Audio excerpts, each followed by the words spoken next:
कविता भील के भाषण के बाद मच गया। बवाल, हमला, लाइवे, रामलीला मैदान से क्रांति। अमेरिका से सीधे दलित बेटी कविता भील पहुंच चुकी है दिल्ली रामलीला मैदान। दिल्ली के रामलीला मैदान में लाखों लोगों की भीड़ जमा थी। नीले झंडों की लहरें ऐसे उठ रही थीं मानो संविधान खुद मैदान में उतर आया हो। लोग घंटों से कविता भील का इंतजार कर रहे थे।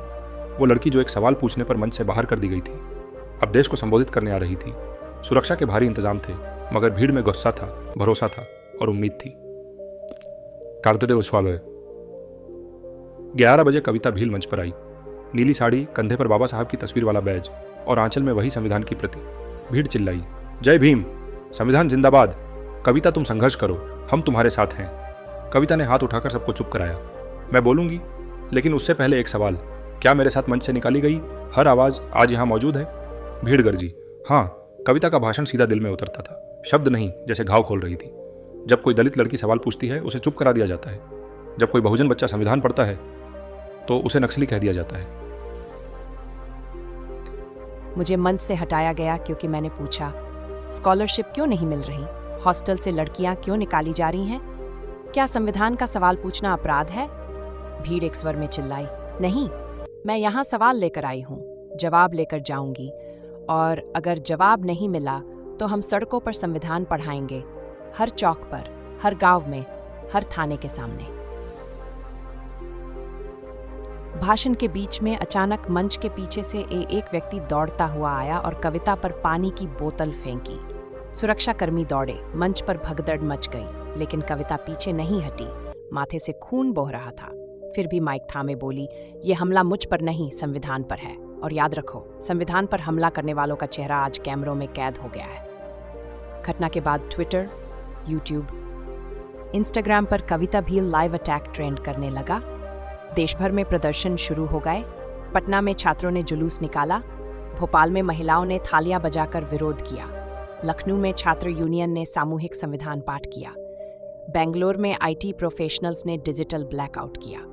अगले ही दिन पुलिस ने कविता पर भीड़ को उकसाने, धारा 144 के उल्लंघन और राज्य विरोधी भाषण के तहत केस दर्ज कर दिया।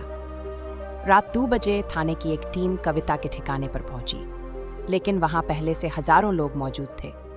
बुजुर्ग महिलाएं हाथ में जलते दीपक लिए खड़ी थीं, युवाओं ने घेरा बना लिया था।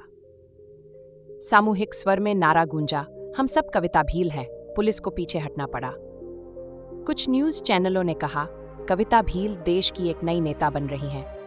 कुछ ने उसे राजनीतिक ड्रामा, समाज में जहर घोलने वाली तक कहा, लेकिन जो सच देख रहा था वो जान गया था, ये कोई आंदोलन नहीं, अब जनक्रांति है। अमेरिका, यूके और कनाडा में दलित प्रवासी संगठनों ने कविता भील के समर्थन में प्रदर्शन किए। यूएन के एक स्वतंत्र विशेष प्रतिनिधि ने ट्वीट किया, कविता भील के साथ जो हुआ वह मानवाधिकारों का उल्लंघन है, भारत सरकार को जवाब देना चाहिए। 22 जून को कविता भील फिर लाइव आई यूट्यूब पर। मैं कोई नेता नहीं, कोई पार्टी की चेहरा नहीं, मैं उस संविधान की बेटी हूँ जिसे बाबा साहब ने हमें सौंपा था। मैं अब हर हफ्ते एक नए राज्य में जाऊंगी और हर दलित, पिछड़े, आदिवासी, अल्पसंख्यक युवा को संविधान की ताकत समझाऊंगी। हम 2 अक्टूबर को संविधान मार्च करेंगे, दिल्ली से नागपुर तक। जो साथ आए वो संविधान बचाए, जो चुप रहे वो इतिहास में गुम हो जाए।